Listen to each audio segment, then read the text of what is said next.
Hello, Gene Schwimmer here. It's Wednesday, April 16th, and for those of you who don't know what year it is, which I'll have to admit sometimes is me, it's the year of our Lord, 2019. So, what do we want to talk about today? Well, okay, I know what I want to talk about today, but before we talk about what I want to talk about today, I want to talk about what I talked about yesterday. So yesterday I was talking about the Palestinian-Israeli conflict, and I put it in quotes like that because it's really not a conflict. It's a war that the Palestinians lost a long time ago, and they just don't want to admit it, and nobody wants to tell them. Anyways, the point I made in yesterday's video was that we have Donald Trump working up this deal of the century, and the Palestinians, they are dismissing it without even hearing it. So I just thought I would one of them is that a spokesman for Abbas, Mahmoud Abbas, is saying that if Jerusalem is off the table, then Trump is off the table. And I can tell you that Jerusalem is off the table. The Israelis are not going to divide it. So if that's what they want, then there's not going to be a deal, period. That's just the way it is.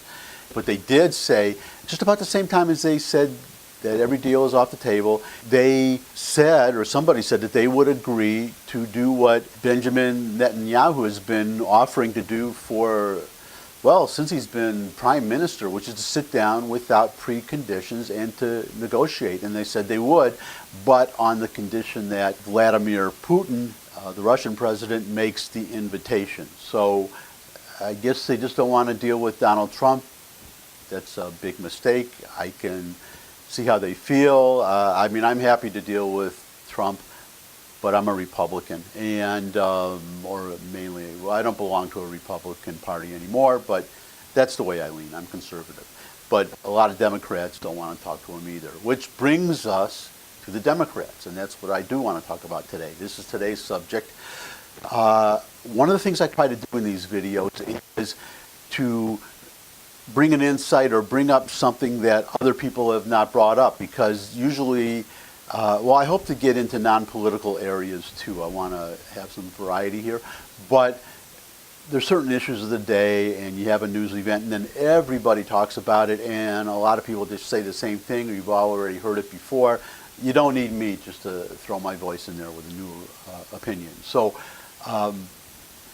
this is the subject that a lot of people are talking about. Nancy Pelosi was on 60 Minutes just as recently, the last one, and she was asked about these upstart democratic socialists that seem to have a lot of influence, to be punching way above their weight in the Democratic Party, or at least in the House of Representatives. And she just dismisses it, says, well, there's only maybe 5 people like that in the House of Representatives. But it's obvious that however few there are, she cannot ignore them and she cannot control them. So it's probably because, as few in number as they are, they represent a large segment of the Democratic Party. That's the problem she has. She pointed it out herself, the way that the Democrats were able to win control of the House this last time, which is actually the way they did it last time during the Bush presidency, Bush Jr., is that they, or Bush II, whatever, by running moderates. And one of the dumbest things that the Republicans did or didn't do was to say that you could vote for these moderates that are running in your district, but once the Democrats have control of the House, it is the far left that is going to control the agenda for the party and decide in which direction the party goes. And that's exactly the way it has turned out. So, but this is the point. Nothing really new there, what I'm saying, except, well, I mean, saying that the Republicans are stupid sometimes. That's obviously not new, and that's a reason why I no longer am officially a Republican. You just get fed up after a while with their idiocy. Well, it's something to get back to the Palestinians. That Abba Eban, a former Israeli diplomat, said that of the Palestinians, they never miss an opportunity to miss an opportunity. And you can say that about the Republicans too.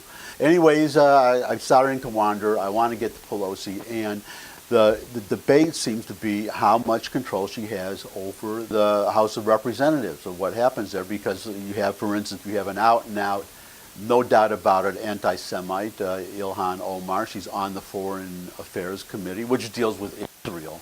There's an irony for you. And she's on that committee as long as she wants to be. And it's really painful, especially for for me, because I'm a Jew, to watch the Jewish Democrats just kind of dance around this, especially the Jewish representatives in the House of Representatives who do not want to state the obvious. They'll say, oh, the remarks are offensive, they're insensitive, this or that. They just cannot say that she's an out-and-out anti-Semite Jew hater. That's bottom line. But the point about Pelosi is that everybody's worrying about how much control she has and how much the old guard, I guess, which has double meaning. I mean, the people with the traditional Democratic view, but also the emphasis on old, because these people are in their 70s. What I want to get to is they're worrying about the wrong thing. Nancy Pelosi, you have to remember how she became Speaker, how she got elected Speaker again. Now, obviously, because partly because, mainly because the Democrats won control of the House. But the part that everybody seems to forget or nobody mentions is that she promised that this 2-year term would be her last term as Speaker. She would not run for re-election. So either way, after January 3rd, 2021, she will not be the Speaker anymore, or if the Democrats lose the House, she will not be the majority leader.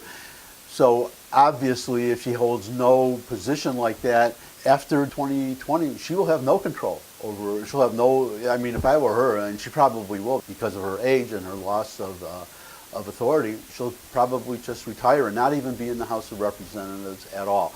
The point is, who replaces Nancy Pelosi on January 3rd, 2020? They're going to have January 3rd, 2021. Even if it's one of these old guard people, like I said, old means really old, say Steny Hoyer, he would be, I suppose, a logical choice, but he's in his 70s too. But you have these young upstarts, and they may elect as Speaker or a majority leader somebody way on the far left. And if that happens, then you're going to have a big change on the Democratic side in the House of Representatives, and if they still control the House, a big change in the House of Representatives, because the Speaker will decide, obviously what gets voted on, what gets brought to the floor to be voted on, and most of the time, absent a discharge petition where sometimes a minority can force a vote, but that's very rare.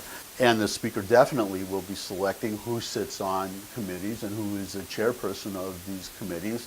So you're talking about a potential great change of direction. And this is where we get back to the stupid Republicans again, because if they're smart, and as I said, that's a very debatable point, they have to bring up the point that if the Democrats still control the House of Representatives after the 2020 election, one way or another, you're going to have a very big change, because if they elect somebody on the far left, and I wouldn't put it past them to make Alexandria Ocasio-Cortez the next Speaker.